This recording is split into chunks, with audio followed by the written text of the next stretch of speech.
Boom solution சக்தி R&D மையம் திறப்பு. சென்னை தீப்டெக் புதுமைக்கு புதிய ஊக்கம்.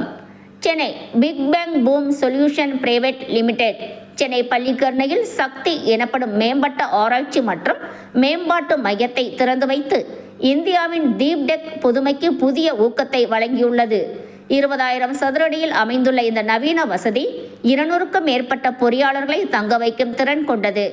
இது நிறுவனத்தின் வளர்ச்சி பயணத்தில் முக்கிய மைல்கல்லாக இருந்து நாட்டின் சிறந்த தொழில்நுட்ப திறன்களை வெளிப்படுத்தும் நோக்கத்தை உறுதி செய்கிறது. திறப்பு விழாவில் தொழில்நுட்ப மேம்பாட்டு வாரியத்தின் செயலாளர் திரு ராஜேஷ்குமார் பதாக் தலைமை தாங்கி தொழில்நுட்ப தன்னிறைவு அவசியத்தை வலியுறுத்தினார். மேலும் சக்தி போன்ற மையங்கள் ஆராய்ச்சி மற்றும் நடைமுறை பயன்பாடு இடையிலான இடைவெளியை குறைக்கும் முக்கிய பாலமாக அமைகிறது என கூறினார். நிகழ்வில் moon man doctor Mayilsamy Annadurai கலந்து கொண்டு இத்தகைய மையங்கள் பாதுகாப்பு மற்றும் விண்வெளி துறைகளில் இந்தியாவின் முன்னேற்றத்திற்கு பெரும் பங்காற்றும் என பாராட்டினார். நிறுவனத்தின் தலைமை தொழில்நுட்ப அதிகாரியும் இணை நிறுவனர் டாக்டர் சிவராமன் ராமசாமி, சக்தி எங்களுக்கு ஒரு கட்டமைப்பு மைல்கல் மட்டுமல்ல, பல துறைகளில் இருக்கும் யோசனைகளை நடைமுறை தீர்வுகளாக மாற்றும் திறன் மையமாகும் என்றார். இந்த மைய செயற்கை நுண்ணறிவு, நானோ தொழில்நுட்பம், மின்காந்த, போர்த்துறை உள்ளிட்ட பல துறைகளில் ஆராய்ச்சியை முன்னெடுத்து இந்தியாவின் பாதுகாப்பு மற்றும் உயர்நுட்ப துறைகளில் தன்னிறைவை மேம்படுத்தும் என எதிர்பார்க்கப்படுகிறது. Good morning. இன்னைக்கு வந்து we are starting the Big Bang Boom's Shakti R&D Research Center. We are envisaging this as a place where we can do R&D primarily in areas of nanotechnology, AI and autonomous systems and in electronic warfare. The facility is spread over 20,000 square feet with 7 deep tech labs. The idea is that whatever we were doing in a small way over the last 7 years, we want to be able to scale it up with the help of advisors like Sir and many other people who will join us. We are looking at a way where Big Bang Boom can transition from being a Indian defense startup to a global deep tech firm, looking at problem statements that affect not only India but humanity and the world at large. And அந்த மாதிரி ப்ராப்ளமை solve பண்ணுறதுக்கு உங்களுக்கு infrastructure வேணும், government support வேணும், and we need blessings of advisors like Sir. With all that in mind, Big Bang Boom is prepared to invest more than 200 crores over the next 2 years to establish this entire facility, make it operational. We expect to have more than 250 engineers working out of here, which will produce products that will be manufactured in our facility in Keelkatla. That is what it is. Thank you so much for coming here today. So. வணக்கம். இன்றைக்கி வந்து நாம் இப்போ சக்தி அப்படிங்கிறதுல வந்து ஒரு laboratory research laboratory அப்படி ஆரம்பிக்கும்போது இது வந்து தனியார் துறையில் சமீப காலமாக பார்த்திங்கன்னா நார்மலாக இது மாதிரியான ஆராய்ச்சி கூடங்களை அரசு துறையில் தான் இருக்கும். விண்வெளித்துறையாக இருக்கலாம், பாதுகாப்பு துறையாக இருக்கலாம், அணுசக்தி துறையாக இருக்கலாம், அப்படின்னு எல்லாம் அரசு துறையில் தான் வந்துட்டு இருந்தது. அதை தாண்டி இப்போ தொழில் முனைவோர்களாக வந்த தனியார் துறை வந்து ஆராய்ச்சிகளும் வரணும் அப்படிங்கிற வகையில் ஒரு நல்ல ஒரு அமைப்பு உருவாகிருக்கு. இப்போ அதில் வந்து இப்போ முன்னோடியாக இன்றைக்கி நம்ம உட்காந்துருக்கோம்னா இந்த இடத்துல சக்தி அப்படிங்கிற பேரில் முன்னோக்கிய பார்வையில் இப்போ என்ன அப்படின்னா, இப்போ அறிவியல் தொழில்நுட்பத்தில் பல துறைகள் வந்துட்டு இருக்குது. இப்போ செயற்கை நுண்ணறிவுன்னு வருது. இப்போ அதே மாதிரி பார்த்திங்கன்னா உலகளாவில் நடக்கக்கூடிய போர்களாக இருக்கலாம், அதை தாண்டி விவசாயத்திலிருந்து விண்வெளி வரை, இதை தாண்டி ஏர்முனை முதல் போர்முனை வரைன்னு சொல்லுவேன். இந்த ட்ரோனுங்கிறது வந்து பல துறைகளில் இது வருது. செயற்கை நுண்ணறிவு அப்படிங்கிறதில் வருது.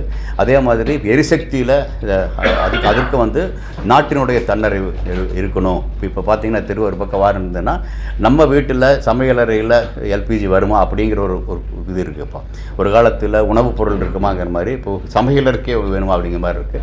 ஆக எரிசக்திக்கு ஒரு பாதுகாப்பு இருக்க வேண்டிய அவசியம் இருக்குது. இப்படி பலதும் நோக்கி இப்போ போயிட்டுருக்கப்போ அதே மாதிரி அணு உலகிலே ஒரு காலத்தில் பெருசாக தான் இருக்கும். அதை தாண்டி சிறுசாக பண்ண முடியும் அப்படிங்கிற நோக்கியும் கூட உலகம் முன்னேறுது, நாடும் போயிட்டுருக்காங்க. அது எல்லாமே வந்து அப்படியே இருக்கிறது இல்லை. அதற்கான ஆராய்ச்சிகள் செஞ்சாகணும். அந்த ஆராய்ச்சிகள் வந்து ஒன்று நம்ம நாட்டுக்கு தகுந்த மாதிரி செய்கிறது, அதுவும் இல்லாமல் சிக்கனமாக செய்கிறது, சிறப்பாக செய்கிறது, அது எல்லாம் முக்கியமாக இருக்குது. அது நோக்கி போகணும். அப்படி போவதற்கு வந்து இதுவரைக்கும் முதல்ல சொன்ன மாதிரி சில அமைப்புகள் மட்டும் பண்ணால் பத்தாது. பல்வேறு துறைகளிலும் இருக்கக்கூடிய புது இளைஞர்கள் நிறையா இருக்காங்க. ஏன்னா உலக அளவில் அதிகமான பொறியாளர்கள் உருவாக்கக்கூடிய நாடு இந்தியா.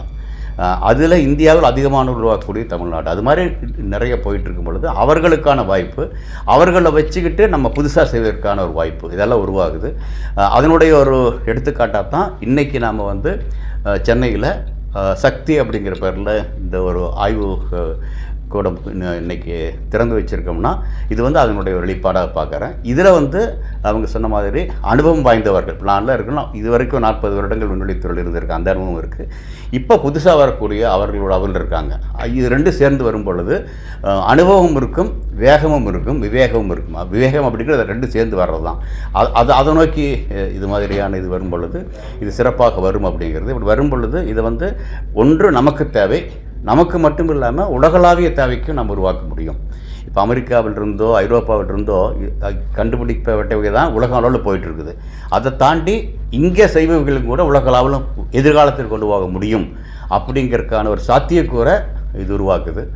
இதை வந்து இது மாதிரியான ஊடகங்கள் வழியாக சொன்னீங்கன்னா இன்னும் அது பல்கி பெறுவதற்கான வாய்ப்புகள் இருக்குதுன்னு நினைக்கிறேன். இப்போ சந்திரயான் வந்துச்சுன்னா அந்த ஒரு கட்டம் வந்து நாங்கள் செஞ்சதை தாண்டி ஊடகம் எடுத்துகிட்டு போனது தான் அது பெருசாக வந்துச்சு. இப்போ என்னுடைய முகவரியே தெரிஞ்சதுக்கு காரணம் அதுதான். அதே மாதிரி இன்றைக்கி சக்தி அப்படிங்கிற ஆரம்பித்தோம்னா இது மாதிரி பல சக்திகள் உருவாகணும், சக்தி இதனுடைய சிறுசாக வரணும், இது மாதிரி நிறைய உருவாகணும் அப்படிங்கிறதுக்கு ஊடகம் சரியாக இருந்தால் நல்லா இருக்குன்னு நினைக்கிறேன். அந்த வகையில் நீங்கள் வந்து கம்பெனி ஒரு எலக்ட்ரானிக் வெப்பன் சொல்லுங்க. அப்போ ஸ்டார்டப் கம்பெனி இப்போ நேற்று ஒன்று அறிவிச்சிருக்காங்க. ஸ்டார்டப்ஸ் கம்பெனி வந்து ஒரு ட்ரோன் ஒன்று கண்டுபிடிச்சிருக்காங்க. அது வந்து 1000 கிலோமீட்டர் ட்ராவல் ஆகிட்டு 5 மணி நேரம் மேலே சுற்றிட்டு டார்கெட் கரெக்டாக அடிக்கிட்டு இது மாதிரி இன்னும் அட்வான்ஸாக வந்து பண்ணக்கூடிய அளவு ஸ்டார்டப் கம்பெனி ஃப்ரீ பண்ணியிருக்காங்களா? இல்லை, அது மாதிரி இந்த ஆராய்ச்சிகள் வரும் பொழுது உங்களுக்கு விருந்துபட்ட பார்வையில் பார்க்க முடியும் உலகம் எப்படி போயிட்டுருக்கு, அதில் நம்ம எப்படி நாம் சேர முடியும், இதை தாண்டி நம்ம எப்படி போக முடியும். சிந்தூரில் பார்த்தீங்கன்னா தெரியும் நிறைய ட்ரோன்கள் வருது. அந்த ட்ரோன்கள் எப்படி நாம் இது பண்ணணும் அப்படிங்கிறத நோக்கி நிறைய ஆராய்ச்சிகள் அதை தோண்டி வருது. அதே மாதிரி இப்போ கல்ஃப் நாடுகள் நடக்கிறதோ அல்லது யுக்ரைன் நடக்கிறதோ இது எல்லாமே அங்கே நடக்கும் பொழுது அதிலிருந்து பாதிப்புகள் நமக்கு அது மாதிரி ஒன்று வரக்கூடாது அப்படிங்கிற முன்னெச்சரிக்கை செய்ய வேண்டிய அவசியம் இருக்குப்பா. அதை நோக்கி கண்டிப்பாக இந்த ஆராய்ச்சி இது மாதிரி இடங்கள் அதை நோக்கி கண்டிப்பாக போவதற்கான வாய்ப்புகள் நிறைய உருவாக்கும். இப்போ யுஎஸ் வெளியுறவு அமைச்சர் சொல்லியிருக்காங்க வந்து இந்தியாவுக்கும் பாகிஸ்தானுக்கும் அணு ஆயுத போர் வர மாதிரி சொல்லியிருக்காங்க. அது சிலிட்டு முடிச்சு விடுறாங்களா? இல்லை இல்லை சார், வராது, வாய்ப்பு இல்லை சொல்கிறேன். இருந்தாலும் வந்து அது மாதிரி அது எப்படி பார்க்குறீங்க? அது மாதிரி சொல்கிறத நீங்கள்? இல்லை, அது வந்து நான் சொல்ல முடியா. நான் நிறைய இடத்துல சொல்லியிருக்கிறேன். நான் போய் காலையில் என் உடற்பயிற்சி செய்யணும் அப்படின்னா மற்றவனை அடிக்கிறதுக்காக இல்லை, மற்றவங்க வந்து எனக்கு அடிக்காமல் இருக்கணும்னா நான் பலமாக இருக்கணும் இல்லையா? புரியுது இல்லைங்களா? அதுதான் முக்கியம்.